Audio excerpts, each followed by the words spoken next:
날을 맞이하여 성탄 예배를 하나님께 드립니다. 이제 찬송 38장 드림으로 하나님 앞에 예배드립니다.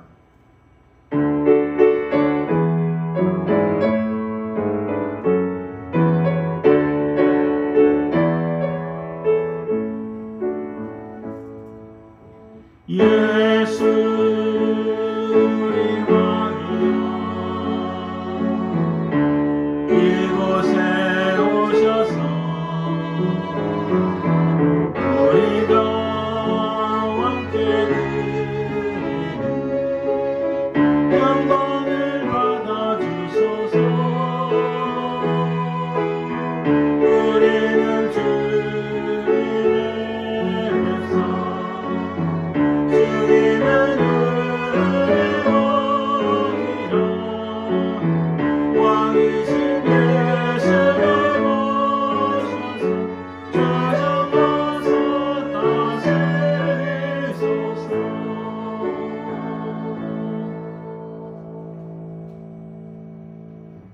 이는 한 아기가 우리에게 낳고 한 아들을 우리에게 주신 바 되었는데 그의 어깨는 정사를 메었고 그의 이름은 기묘자라 모사라 전능하신 하나님이니라 영존하시는 아버지라 평강의 왕이라 할 것임이라.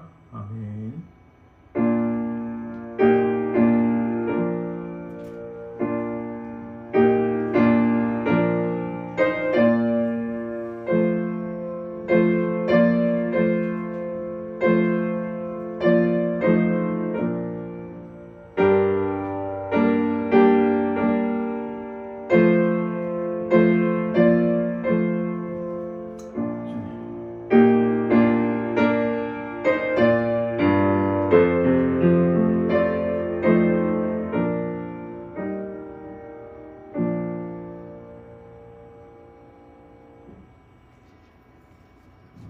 온 세상 만물을 창조하시고 지금도 살아있어서 역사하시는 아버지 하나님 그 은혜와 사랑을 감사드립니다.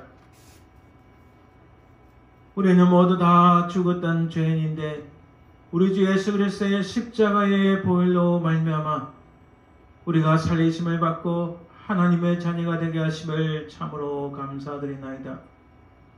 우리가 이 땅에 사는 동안 우리를 늘 인도하시며 하나님의 도성에 이르기까지 우리와 함께 하시는 성령 하나님의 은혜와 사랑을 참으로 감사드립니다. 이 시간 이 예배를 하나님 홀로 받으시고 하나님의 거룩하신 이름만이 높여지는 귀하고 복된 예배 되게 하옵소서. 감사드리며 거룩하신 예수님 이름으로 기도드립니다. 아멘. 오늘 성시교독은 120번 성탄절 두 번째 말씀입니다. 찬송하리로다 주 이스라엘의 하나님이여 그 백성을 돌보사 속량하시며 우리를 위하여 구원의 뿔을 그 종 다윗의 집에 일으키셨으니 이것은 주께서 예로부터 거룩한 선자의 입으로 말씀하신 바와 같이 우리 원수에게서와 우리를 미워하는 모든 자의 손에서 구원하시는 일이라. 우리 조상을 긍휼히 여기시며 그 거룩한 언약을 기억하셨으니 곧 우리 조상 아브라함에게 하신 맹세라. 우리가 원수의 손에서 건지심을 받고 종신도록 주의 앞에서 성결과 의로 두려움이 없이 섬기게 하리라 하셨도다. 이는 우리 하나님의 긍휼로 인함이라.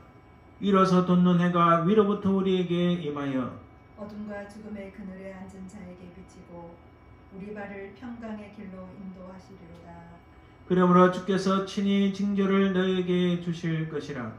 보라 처녀가 잉태하여 아들을 낳을 것이요 그의 이름을 임마누엘이라 하리라. 아멘. 이 시간 우리 지난 시간을 돌아보며 하나님 앞에 참회의 기도의 시간을 가집니다. 우리가 정결함을 입어야 바른 예배를 드릴 수 있습니다. 우리 지나간 시간들을 생각하며 함께 간절히 참회의 시간을 가집니다.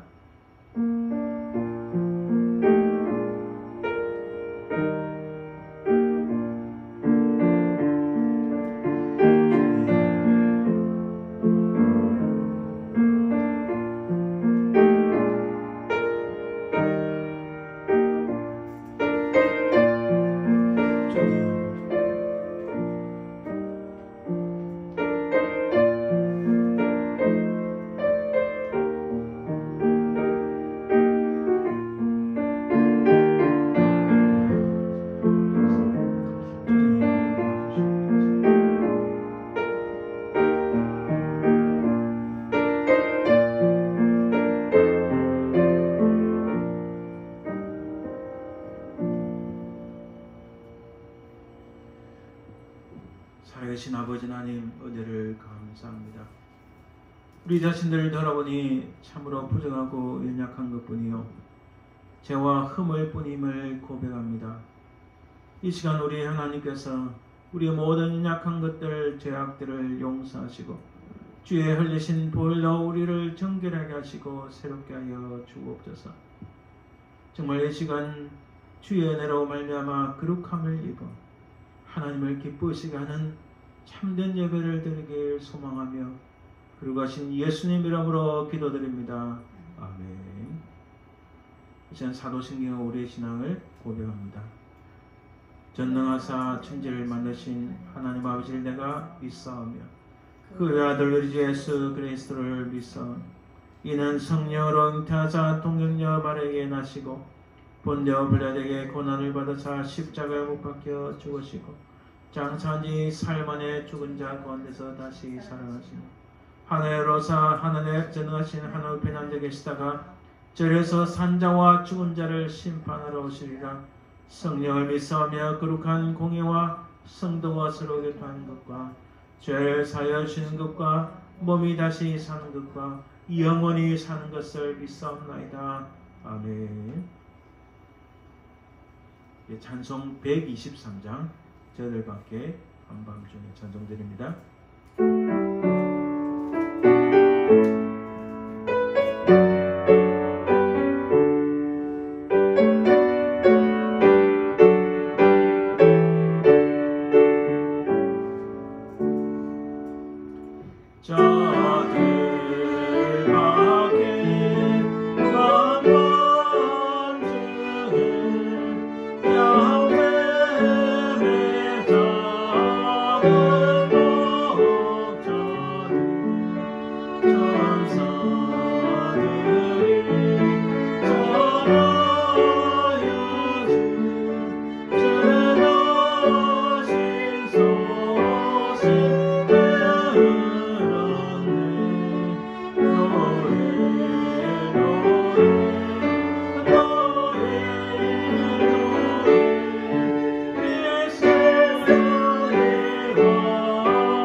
시작 함께 기도합니다.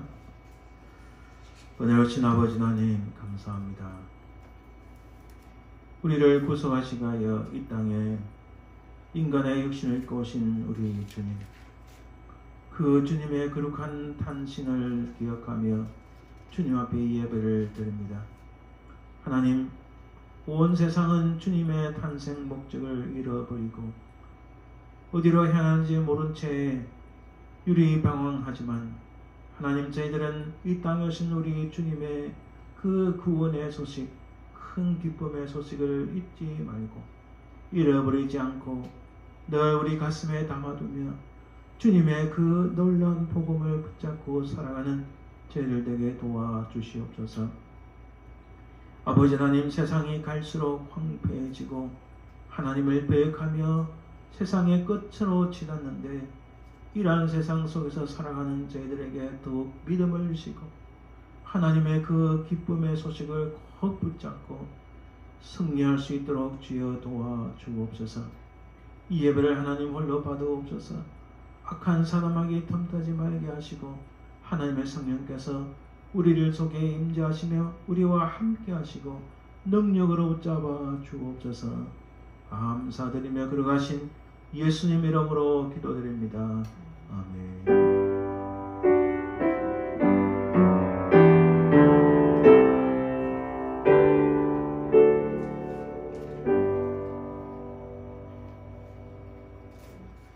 찬송 125장 천사들의 노래가 찬송되입니다.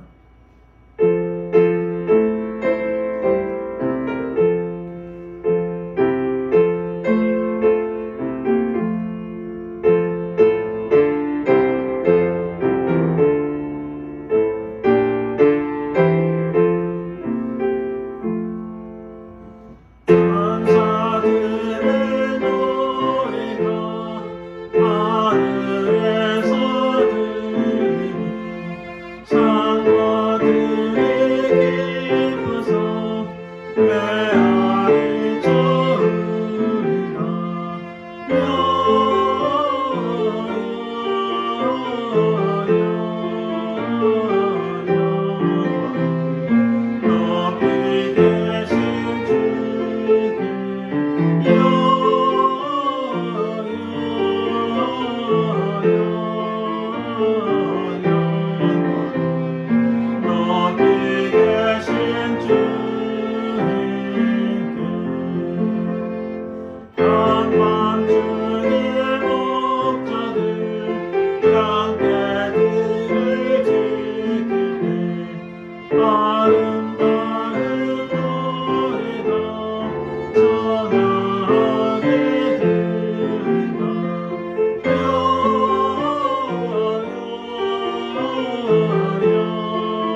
하나님의 탄신을 기뻐하며 하나님 앞에 바이올린 연주로 영광을 돌려드립니다.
아멘. 감사합니다. 이제 우리 드린 봉헌을 놓고 함께 기도하겠습니다. 하늘 오신 아버지 하나님 감사합니다. 우리 드린 예물이 하나님을 기쁘시게 하는 참으로 귀한 예물이 되게 하시고 우리 마음을 주께 드리는 귀한 시간 되게 하옵소서. 이 예물을 통하여 하나님 영광이 드러나기를 소망하며 드린 손길마다 주의 은혜가 넘치게 하옵소서. 감사드리며 예수님 이름으로 기도합니다. 아멘. 오늘은 마태복음 1장 18절과 25절입니다. 1장 18절에서 25절. 1장 18절과 25절 말씀. 마태복음 1장 18절에서 25절 말씀입니다.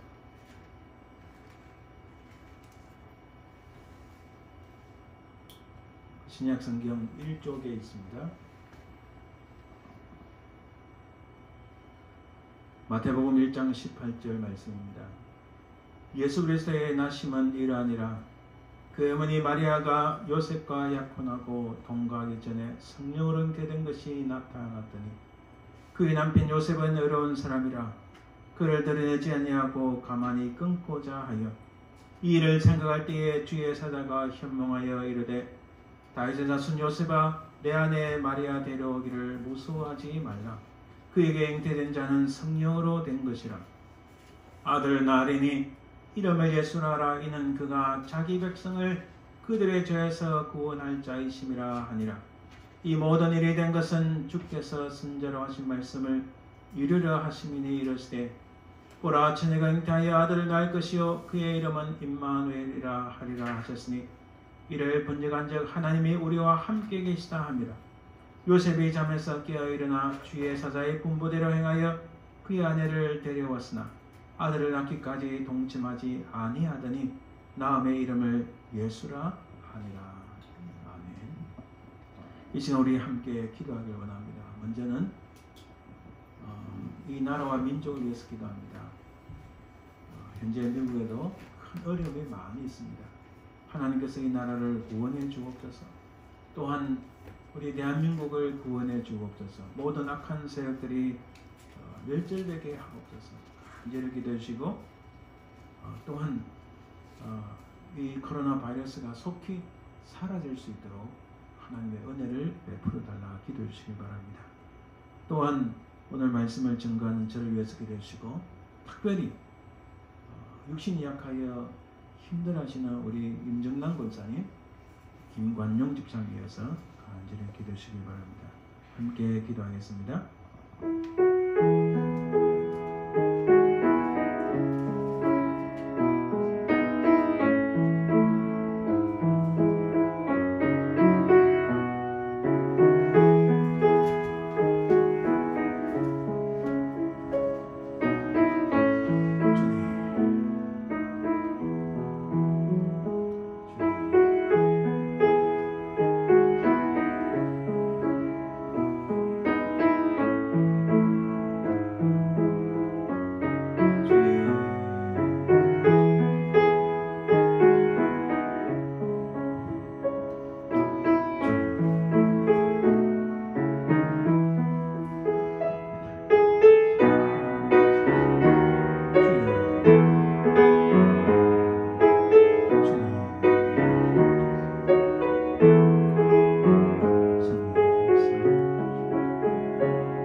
살아계신 주님 감사합니다. 하나님, 이 미국 땅과 한국을 위하여 기도합니다. 하나님, 수없이 많은 악한 자들이 악행을 행하며 이 악한 모략들이 일어나고 있는데 우리 하나님 그들을 그냥 두지 마시고 하나님의 진리와 하나님의 공의와 정의가 세워질 수 있도록 인도하옵소서. 온 세계를 접먹는 이 악한 자들이 하나님 그들의 꾀에 넘어지고 그들의 악한 행위로 말미암아 심판받는 역사가 있도록 주여 도와주시옵소서. 이 나라를 구원하소서. 한국 땅을 구원하여 주옵소서. 아버지 하나님 감사합니다. 이렇게 우리 모든 인류들을 구속하시고 이 땅에 오신 주님, 그 주님을 기뻐하며 감사드리나이다. 아버지 하나님, 이 진정한 주님의 탄신의 목적을 우리의 마음속에 늘 기억하며 참으로 주님의 은혜를 붙잡고 사랑하는 저희들 되게 하옵소서. 아버지 하나님, 코로나 바이러스가 속히 사라질 수 있도록 하나님의 은혜를 베푸시고 모든 연약한 자들에게 그들을 위로하시고 그들을 치유하여 주옵소서. 아버지 하나님, 이 시간 주의 말씀을 전할 때에 하나님의 성령께서 함께 하시고 말씀을 전가하니나 듣느니나 하나님의 한결같은 크신 은혜를 베풀어 주옵소서. 사랑해 주님 감사합니다. 우리 임정남 권사님 붙잡으시고 속히 쾌유되며 더욱 강건해지도록 은혜 베풀어 주옵소서. 우리 김건영 집사님 은혜 베풀으시고 그를 불쌍히 여기시고 셈을 쉬고 모든 악한 것들이 사라지는 역사가 있도록 도와주옵소서. 주님 이 시간도 함께하여 주실 줄 믿사오며 그러가신 예수님 이름으로 기도합니다. 아멘. 할렐루야. 아멘. 오늘 하나님 말씀은 마태복음 1장 18절에서 25절인데 오늘은 우리가 임마누엘 테라피, 임마누엘은 하나님의 우리와 함께 하시다는 뜻인데 이 말씀을 놓고 우리 한번 생각해 봅니다. 지난주에 우리가 드린 살펴본 말씀이 진정 우리가 맞이하게 되는 성탄절이 메시 크리스마스냐 혹은 진짜 메리 크리스마스냐라고 생각을 해보았습니다. 정말 메리 크리스마스여야 되는데 세상은 온통 메시아하다고 말씀을 드렸어요. 이렇게 참된 진짜 성탄의 의미를 발견하지 못하게 만드는 무수한 것들이 많이 있는데 그 중에 우리가 진짜 성탄의 주인공은 이렇게 산타클로스가 아니라 예수 그리스도임을 우리는 알 수 있습니다. 우리가 성탄절에 기뻐서 서로 선물을 교환하고 크리스마스 캐럴을 부르기도 하지만 이 산타나 캐럴송 선물이 주인공인가요? 서로 기뻐서 선물을 나누는 것은 감사한 일인데 그러나 진짜 성탄의 주인공은 참 우리 주 예수 그리스도 이 땅에 오신 아기 예수로 오신 그분이 이 크리스마스의 진짜 주인공임을 알 수 있습니다. 그래서 노래의 진정한 의미, 선물의 진짜 의미는 기뻐하며 감사해서 나눈다는 데 의미가 있습니다. 그리고 그분이 우리를 구속하시고 이 땅에 인간의 육신을 입고 오신 바로 그날이라는 사실을 우리는 기억해야 되는데 이 나눔과 기억을 잊어버린다면 바로 성탄은 뒤틀려져 버리고 잘못된 것입니다. 우리의 성탄절에 즐거워하지 말라는 것이 아닙니다. 본래의 의미를 발견하자는 것입니다. 그 어둠의 터널을 지나고 있는 사람들에게 예수의 이름이 들려집니다. 너를 위하여 구주가 나셨으니 곧 그리스도 주시니라. 바로 이 주님의 이 놀라운 큰 기쁨의 좋은 소식이 이 땅을 밝게 만들고 이 땅을 구속하시기 위하여 오셨다는 말씀입니다. 성탄은 어둠 속에 살고 있는 사람들에게 예수님의 이름이 선포되는 놀라운 복된 절기라는 사실입니다. 이 이름이 불려지는 바로 그곳에 하나님의 복주심이 시작됩니다. 구원의 역사가, 치유의 역사가, 희망의 역사가, 놀라운 위로의 역사가 바로 이 복음과 함께 선포되고 시작된다는 사실입니다. 성탄은 우리가 다시 살아나게 된 바로 그 은혜의 순간입니다. 성탄은 하늘의 생명이 사망의 세상에 접목되던 때입니다. 세상에는 소망이 없었는데 다 사망뿐이었는데 하늘의 생명이 이 땅에 맞닿게 되는 바로 그 순간이 바로 주님 오신 탄생의 날 성탄이라는 겁니다.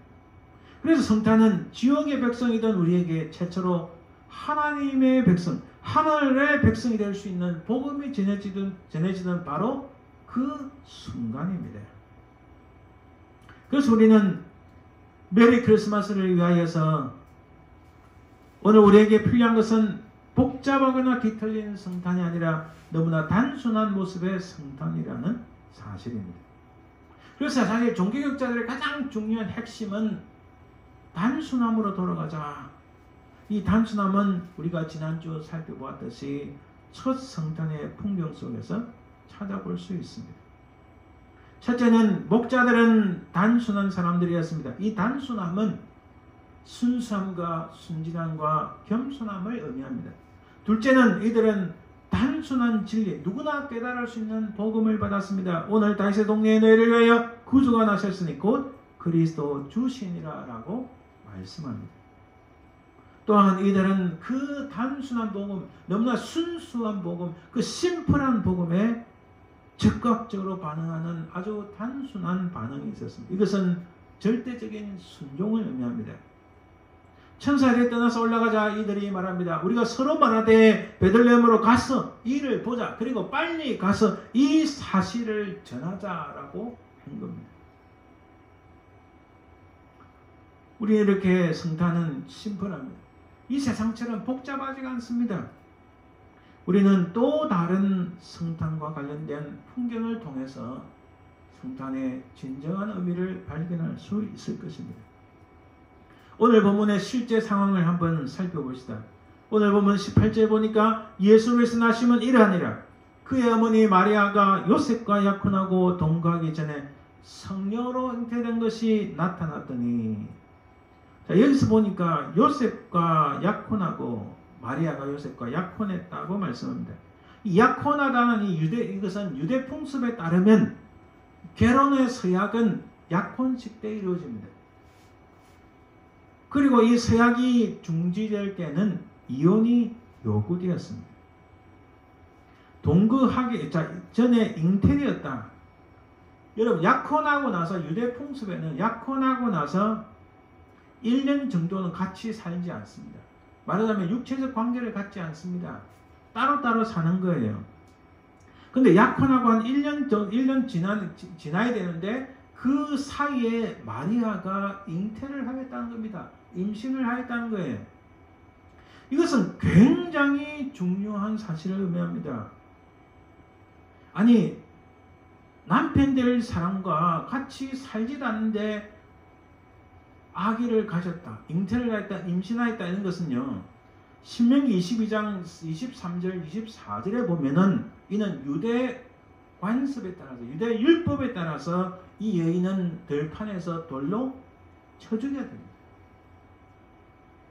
마리아가 요셉과 같이 살지도 않는데 아이를 가졌다는 이것은 유대 율법에 따르면, 신명기 말씀에 따르면은 이 여인은 들판으로 끌려가 나가서 돌에 맞아 죽어야 됩니다. 아주 심각한 상황이 발생한 거예요. 근데 본문을 가만히 보면요, 마리아는 누가복음이든 마태복음이든 예수님의 탄생 스토리를 가만히 보면은 마리아는 자신의 처한 입장을 요셉에게 설명하지 않았습니다. 아무리 설명해도 이건 이해할 수가 없는 거예요. 이건 설명할 수가 없는 거예요. 자신은 다른 남자와 접촉하지도 않았는데 아이를 가졌다는 것을 어떻게 설명할 수 있나요? 그래서 마리아는 아마도 이 난처한 문제를 하나님의 손에 맡기기로 한 것 같습니다. 하나님께서 친히 설명해 주시지 않으면 도저히 받아들일 수 없는 사실이기 때문에 마리아는 하나님께서 어떻게 도와주시리라 라고 하나님의 손에 맡기기로 한 것입니다. 아마도 마리아는 하나님의 증명이 아니고서는 자신의 이야기를 요셉이 그대로 받아들일 수 없을 것이라고 생각했을 겁니다. 세상에 어떤 남자가 그 사실을 받아들일 수 있나요? 원칙적 따지면 요셉은 온 동네에 알리고 이 사실을 다 까발려서 마리아를 끌고 들판으로 나가 온 동네 사람들이 돌을 들어 쳐 죽이는 것이 구약의 신명기 율법의 말씀이었기 때문에 아마도 그렇게 할 수 있었을 거예요. 그런데 요셉은 조금 달랐습니다. 우선 오늘 본문 19절 한번 살펴봅시다. 그의 남편 요셉은 어려운 사람이라 그를 드러내지 아니하고 가만히 끊고자 하여. 요셉은요, 이 상황을 막 분을 내거나 엄청나게 막 소송을 걸거나 혹은 막 여론을 조장해서 어떻게 이 여인을 뭐 죽인다든지 이 여인을 소송한다든지 이 여인을 어떻게 감옥에 가둔다든지 뭐 이러지 않았습니다. 요셉은 오늘 본문에 보니까 의로운 사람이라 이렇게 말씀합니다. 의롭다 하는 이 단어는요, 그리고는 디카이오스라는 뜻입니다. 디카이오라는 단어인데, 디카이오스란 말은 율법 앞에 섰다, 의롭다, 영어로 righteousness라 번역하는데, 이 단어의 원래 뜻은 율법 앞에 섰다는 것입니다. 율법 앞에 섰다. 율법 앞에 서면은 자기가 무엇이 잘못이고 자기가 뭐가 부족한지 다 드러납니다. 바로 이 디카이오스라는 단어가 율법 앞에 섰다. 그러므로 어려운 사람이라는 뜻은 율법 앞에 선 사람이다. 이런 뜻입니다. 그는 공의롭고 강직하여 율법에 따라서 여자가 부정을 하였을 경우 돌로 쳐 죽여야 한다는 모세율법 신명기의 말씀을 알고 있었을 것임이 분명합니다. 아마도 그는 내면적인 갈등이 수없이 많았을 거예요. 어찌할 것인가? 왜 내게 이런 어처구니 없는 일이 발생했는가? 도대체 마리아가 왜 그런 잘못된 일을 했을까? 도대체 이게 무슨 뜻인가? 아니 하나님 제게 왜 이런 어려움 시련을 주십니까? 라고 많은 내면적 갈등이 있었을 거예요. 근데 그의 선택은 다른 무엇보다도 오늘 본문 말씀을 보니까 그를 드러내지 아니하고 가만히 끊고자 하여. 자, 이 말씀의 의미는 그는 마리아입니다. 마리아를 드러내지 아니하고 오케이 마리아가 잘못을 했는지 안 했는지 나 잘 모르겠지만은 마리아에게 큰 수치감과 그런 죽임에 당하는 어려움을 주지 않기 위하여 마리아의 잘못을 있든 없든 그것을 가만히 덮어두고 그냥 단순히 그냥 파혼을 하겠다고 생각한 거예요. 쉽게 말씀드리면 마리아에게 어떠한 어려움이 있지 않도록 마리아에게 상처를 주지 않기 위해서 마리아가 장차 또 다른 남자를 만나서 잘 살아갈 수 있도록 가만히 그를 끊고자 그와 더불어 파혼하고자 결심을 한 것 같습니다. 이 사실을 보면 요셉은 아주 단순한 순수한 아주 겸손한 믿음의 사람, 페이스풀맨, 아주 믿음의 사람임을 알 수 있습니다. 20절에 이렇게 말씀합니다. 이 일을 생각할 때에 주의 사자가 현몽하여 이르되. 자, 이 일을 생각할 때에 사실 지금 요셉을 가만히 생각하고 있어요. 요셉은 결코 마음이 편안하지 못했을 거예요.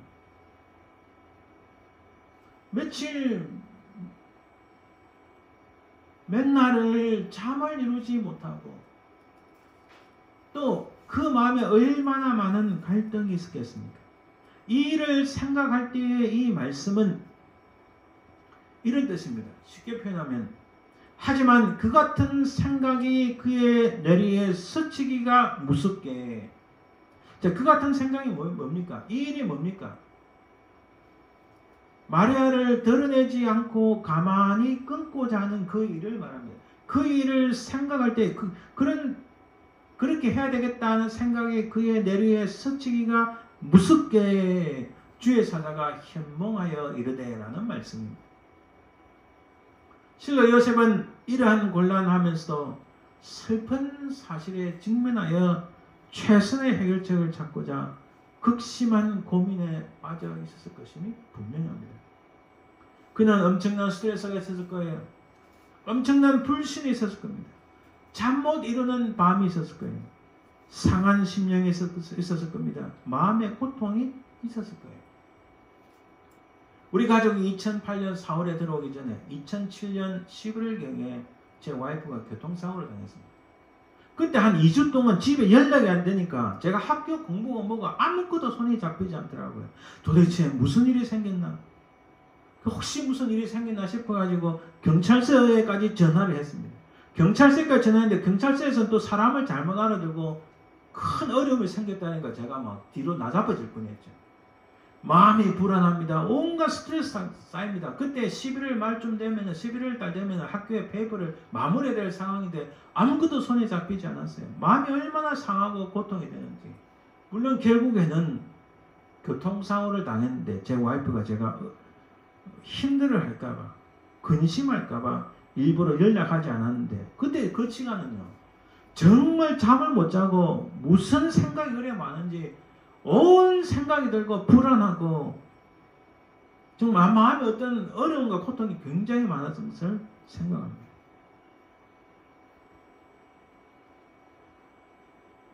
요셉이 이랬을 거예요. 어찌 이런 일이 일어날 수 있단 말인가? 어찌 내게 이런 일이 발생할 수 있단 말인가? 도대체 이유가 뭐냐?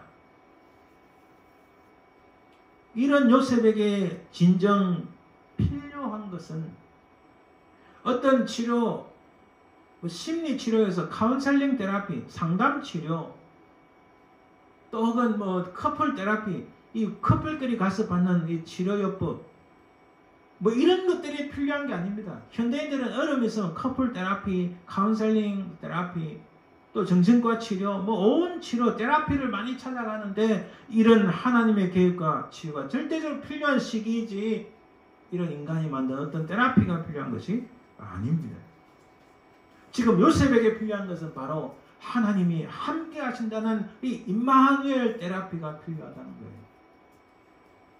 세상에 어떤 뛰어난 카운셀러가 사람이 살다 보면 이럴 수 있다 저럴 수 있다 여러 가지를 이야기해도 그 마음이 치유가 되겠습니까? 지금 요셉에게 딱 필요한 것은 하나님께서 친히 나타나셔서 내가 왜 이렇게 됐는지 말씀해 주시고 또 하나님이 함께 하신다는 그 놀라운 메시지를 주실 때에 요셉이 진정으로 치유받을 수 있다는 사실입니다.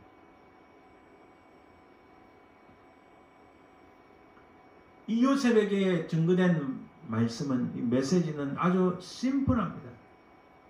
아주 단순한 직위, 순수한 메시지를 증거되었습니다. 20절 보니까 이 일을 생각할 때에 주의 사자가 현명하여 이르되 다윗의 자손 요셉아 내 아내 마리아 데려오기를 무서워하지 말라. 그에게 잉태된 자는 성령으로 된 것이라. 자, 주의 사자가 나타나서 하신 말씀이 내 아내 마리아 데려오기를 무서워하지 말라. 이 말씀은 요셉의 마음을 간파하였습니다. 무서워하지 말라. 이사야서 말씀해 보면 이사야가 선지자로서 얼마나 두렵고 떨림이 많았겠습니까? 구약의 선지자들 보면 참으로 고통스러운 순간들이 많았습니다. 그런 그들을 향하여 하나님께서 하시는 말씀은 두려워하지 말라. 무서워하지 말라는 말씀이에요. 요셉의 마음도 얼마나 그 속에 막 폭풍이 일어났겠습니까? 하루도 수십 번 오르락내리락 했을 거예요. 그런 요셉의 마음을 간파하여 주의 사자가 말씀합니다. 데려오기를 무서워하지 말라. 또 이렇게 말씀합니다. 그에게 잉태된 자는 성령으로 된 것이라. 아마도 요셉이 제일 궁금한 것은 이 마리아가 어떤 남자와 관계를 맺어서 이 아이를 배웠는가. 그게 제일 궁금했을지도 모릅니다. 현실적으로 보면, 실제적인 상황에서 보면. 근데 주의 사자가 그에게 딱 말씀합니다. 그에게 잉태된 자는 성령으로 된 것이라. 하나님께서 하셨다고 말씀합니다. 이 일에 일어난 발단에 대해서 완전한 해설을 주십니다. 그러면서 하시는 말씀이 이렇게 말씀합니다. 아들을 낳으리니 이름을 예수라라. 이는 그가 자기 백성을 그들의 죄에서 구원할 자이심이라 하니라. 이 모든 일이 된 것은 주께서 선지자로 하신 말씀을 이루라 하심이니 이르시되 보라 처녀가 잉태하여 아들을 낳을 것이요 그 이름은 임마누엘이라 하리라 하셨으니 이를 번역하자 하나님이 우리와 함께 계시다 합니다. 주의 사자가 증거하신 메시지는 단순하였습니다. 자기 백성을 죄에서 구원할 자다. 그 잉태된 자는 성령에 의해서 잉태되었는데 그 이름을 예수라라. 그 이름의 뜻은 자기 백성을 죄에서 구원할 자다라고 말씀합니다. 그 메시지는 또 단순합니다. 임마누엘이라고 말씀하셨습니다. 여러분, 임마누엘, 하나님이 우리와 함께 계시다. 하나님이 너와 함께 계신다. 하나님이 너희 가정에 함께 계신다. 하나님께서 너의 모든 민족에 함께 계신다. 이 임마누엘의 말씀을 해주셨기 때문에 요셉은 더 이상 의심할 여지가 없었습니다. 의심할 필요도 없었습니다. 그는 이렇게 단순하게 증거된 말씀, 두리뭉실하거나 아직 불명확하게 증거된 말씀이 아니라 확실하고 순수하며 단순하게 증거된 이 말씀을 요셉은 받고 이제는 전혀 의심할 필요가 없었습니다. 그 단순한 복음은 그가 자기 백성을 그들에 대해서 구원할 자이심이라. 하나님이 우리와 함께 계시다고 말씀합니다. 이런 아주 믿음의 사람, 의로운 사람 요셉은 이렇게 증거된 확실하고 단순하며 아주 심플한 순수한 이 말씀에 그의 반응은 심플했습니다. 그의 반응은 단순했습니다. 그의 반응은 순수했어요. 많은 사람들이 그럼에도 불구하고 아니 어찌 그래도 그런 일을 생길 수 있냐 의심을 하겠지만은 요셉의 반응은 너무나 믿음의 바탕을 둔 단순한 반응. 이것은 곧 절대적인 순종을 의미합니다. 요셉이 잠에서 깨어 일어나 주의 사자의 분부대로 행하여 그의 아내를 데려왔으나 아들을 낳기까지 동참하지 아니하더니 나음의 이름을 예수라 하니라. 자, 그가 행한 액션을 보세요. 그는 그 소식을 듣고 잠에서 깨어 일어났다 했습니다. 일어났다 해서 이것은 곧 즉시로 무언가를 행했다는 말씀이 포함되어 있습니다. 그리고 주의 사자의 분부대로 행하여 그의 아내를 데려왔다라고 말씀합니다. 적극적인 순종, 절대적인 순종을 행한 요셉을 발견합니다. 또한 동침하지 아니하더니 그 이름을 주의 사자가 말씀하신 대로 그 이름을 예수라 하였다라고 말씀합니다. 여러분, 요셉의 행동은 단순한 순종이었습니다. 복잡하지 않았어요.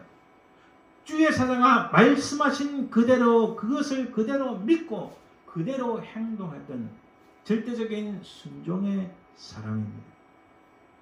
여러분, 여기서 동침하지 아니하더니 이 그리스의 말씀은 에기노스켄, 이 말은 uk이라는 것은 영어로 하면 no입니다. no 혹은 not이라는 뜻이고 뒤에 단어는 기노스코, 알다라는 뜻입니다. 이 알다라는 히브리어 야다라는 단어가 똑같은데 이것은 안다라는 뜻은 여인을 알다. 이것은 동침하다는 뜻으로도 번역합니다. 전혀 동침하지 아니했다. 아들을 낳기까지 결코 여인을 그 마리아를 결코 알지 못했다라는 뜻입니다. 여러분, 그런데 가만히 생각해 봅시다. 이 요셉의 행동이 과연 정말 쉬웠을까요? 자기하고 정혼한 여인이 1년 정도 따로 떨어져 사는데 그 여인이 그 기간 중간 언젠가 어디선가 아이를 가졌다면 이거 사실 정말 미치고 펄쩍 뛸 일이잖아요. 이거는 엄청난 이슈가 된 문제입니다. 신명기 말씀에 따르면 그 여인은 들판으로 끌려나가 돌에 맞아 죽을 사건입니다. 그런데 주의 사자가 나타나서 그 잉태는 성령으로 말미암았다고 말씀합니다. 그 사실을 들었지만은 참 마음이 얼마나 괴롭고 힘들었습니다. 이게 사실 인간 본연의 모습입니다. 요셉이 그럼에도 불구하고 그를 잘 이끌어오고 그렇게 행동하고 순종했다는 것은 보통 일이 아닙니다. 그 과정이 과연 쉬웠을까요? 사실 결단코 쉽지는 않았습니다. 여러분, 누가복음 2장 4절에 보면 요셉도 다윗의 집 족속이므로 갈릴리 나사렛 동네로 유대를 향하여 베들레헴이라는 다윗의 동네로 그 약혼한 마리아와 함께 호적하러 올라가니 마리아가 이미 잉태하였더라. 여러분, 나사렛은 서북쪽 쪽에 있습니다. 나사렛은 이 동네에 있는데 베들레헴은 동쪽에서도 남쪽에 있습니다. 여기서 나사렛에서 베들레헴까지 가기에는 대략 90마일 정도 걸립니다. 그것도 직선거리로 가지 않습니다. 왜냐하면 이 사마리아라는 땅을 가지 않기 위해서 이렇게 요단강 동편으로 돌아갑니다.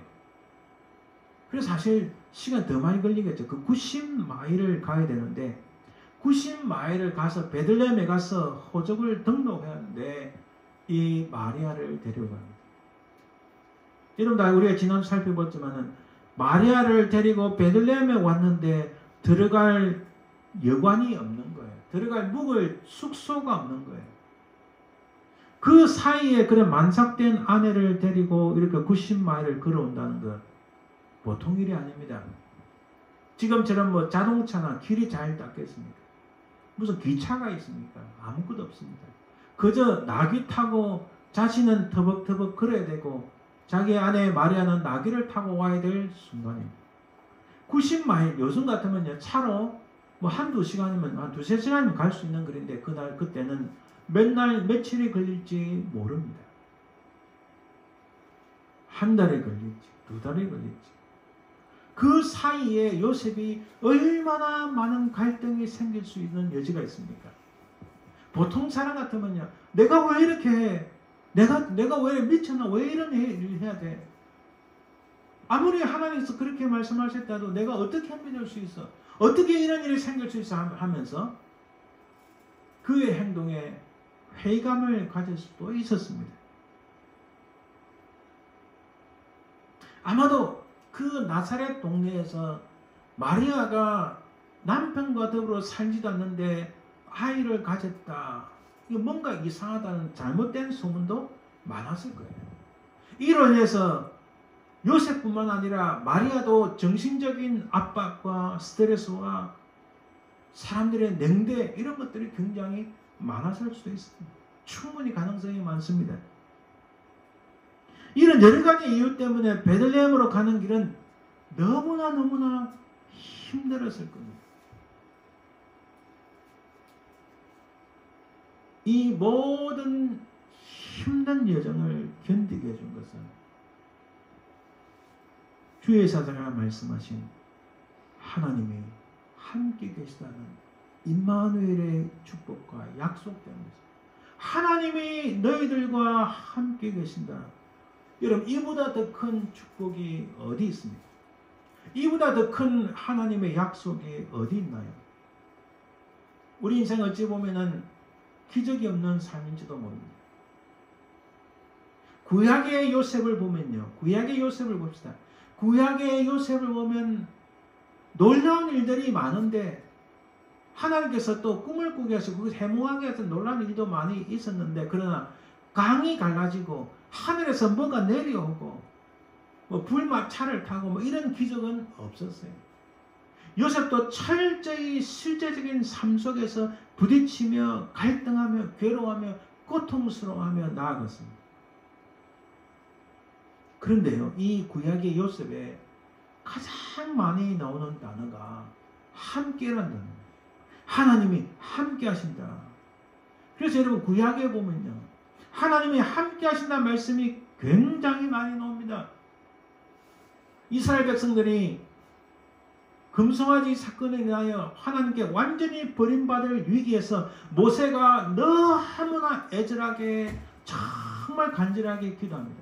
그 모세가 기도한 한 가지, 딱 그 한 가지 뭐 때문에 기도했나요?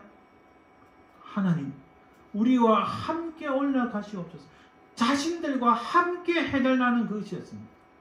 뭐 적들을 무찌르 달라, 우리 길을 형통하게 해달라 다 있지만 그러나 그보다 가장 본질적인 모세의 기도의 제목은 하나님, 우리와 함께 해달라. 임마누엘 하나님, 바로 임마누엘 하나님의 그 축복을 요구한 것이었어요. 특히 구약의 선지자들 보면 선지자들이 그렇게 고통받되 하나님께서 하신 그들에게 하신 축복의 말씀, 약속의 말씀은 바로 함께 하신다는 말씀이었습니다. 학개서 1장 13절에 그때 여호와의 사자 학개가 여호와의 위임을 받아 백성의 말에 이르되 여호와가 말하노니 내가 너희와 함께 하노라. 예루살렘 성전을 다시 건립해야 되는데 그것에 지체되고 그것에 낙심한 사람들에게 학개 선지자의 메시지가 내가 너희와 함께 하노라는 말씀이었으며 예레미야는 얼마나 고통받았습니까? 예레미야 42장 11절에 이렇게 말씀합니다. 여호와의 말씀이라 너희는 너희가 두려워하는 바벨론의 왕을 겁내지 말라. 내가 너희와 함께 있어 너희를 구원하며 그의 손에서 너희를 건지리니 두려워하지 말라. 아멘. 내가 너희와 함께 있다는 이 말씀은 구약에 얼마나 많이 나오는지 모릅니다. 바로 구약에서 함께 계시겠다는 그 주의 말씀이 오늘 이 시대에 살아가는 우리에게도 동일하게 약속을 하셨어요. 요한복음 14장 16절에 내가 아버지께 구하겠으니 그가 또 나를 다른 보혜사를 너희에게 주사 영원토록 너희와 함께 있게 하리니 17절에 동일하게 말씀합니다. 그는 너희와 함께 가시며 또 너희 속에 계시겠습니다. 그가 누굽니까? 바로 성령의 하나님. 성령께서 우리와 늘 함께 계시겠다고 주님께서 친히 말씀하셨어요. 그러므로 우리의 모든 여정을 견디게 해주시는 것은 요셉이 그 힘든 여정을 견딜 수 있었던 것은 임마누엘 하나님의 임마누엘의 축복과 약속이었습니다. 오늘 우리도 여전히 우리의 모든 힘든 여정을 견디게 해주시는 것은 바로 임마누엘의 축복과 약속의 말씀. 마태복음 28장 20절에 이렇게 말씀합니다. 내가 너희에게 분부한 모든 것을 가르쳐 지키게 하라. 볼지어다 내가 세상 끝날까지 너희와 항상 함께 있으리라. 아멘.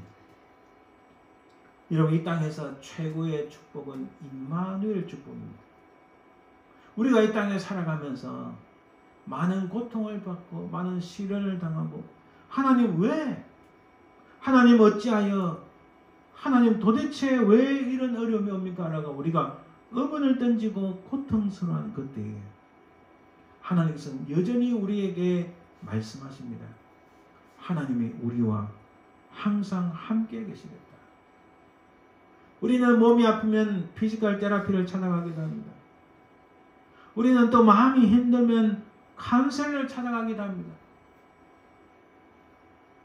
우리는 힘들면 또 다른 테라피를 하기도 합니다. 얼마 전에는 제가 보니까 이런 테라피도 있더라고요. 아큐페이셔널 테라피는 처음 봤는데 아큐페이셔널 테라피. 많은 테라피를 찾아가지만 여전히 우리의 크리스마스는 메시아입니다. 이 메시아만 우리 크리스마스를 오늘날 우리의 모든 삶의 환경이 뒤틀렸기 때문입니다. 사람들은 여전히 여러 방법을 잡아보려고 많은 테라피를 시도합니다. 제가 보니까 이 테라피 종류가 한두 가지가 아니에요. 피지컬 테라피, 카운슬링 테라피, 사이코 테라피, 뮤직 테라피, 아큐페이셔널 테라피, 커플 테라피 등등 수십 가지가 있지만은 그러나 우리에게 진짜 테라피는 바로 임마누엘 테라피. 하나님이 우리와 함께 하신다는 이 믿음 위에 쓰고 이 말씀, 약속의 말씀, 이 축복의 말씀을 꽉 붙잡는다면 진정 우리를 새롭게 할 것입니다. 시간이 갈수록 우리의 몸은 후피해집니다. 우리의 심령이 점점 약해집니다.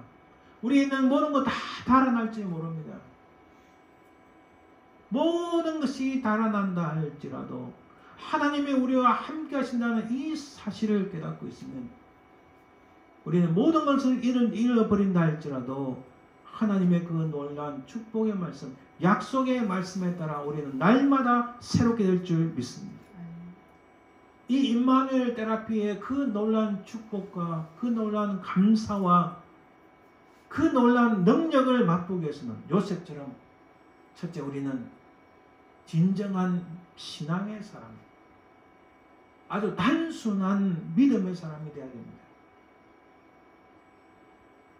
또 이 요셉처럼 우리는 진리의 말씀을 꽉 붙잡는 게 필요합니다. 선포된 주의 진리의 말씀은 단순합니다.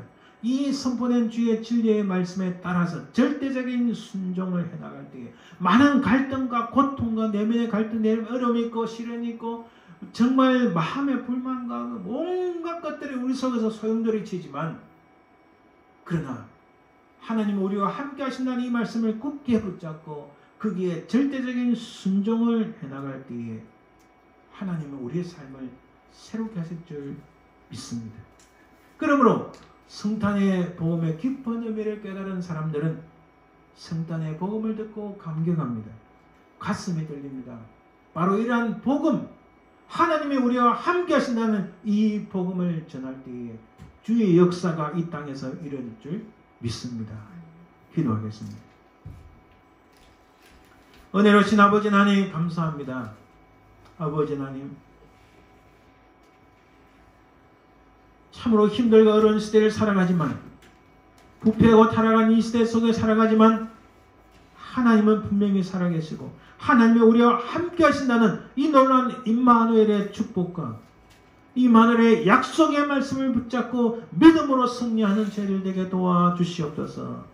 감사드리며 예수님 이름으로 기도합니다. 아멘. 찬송 115장 기쁘다고 적으셨네 드립니다.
이제 축도드림으로 예배 마칩니다. 지금은 살아계신 우리 주 예수 그리스도의 은혜와 아버지 하나님의 그 크신 사랑과 성령 교통하심, 인도하심, 역사하심이 정말 임마누엘의 축복을 누리며 임마누엘의 약속의 말씀을 붙잡고 믿음으로 승리하길 소망하는 모든 주의 백성들 위해 그 가족들 위해 삶의 현장 위에 지금도 영원토록 항상 함께 있을지어다. 아멘.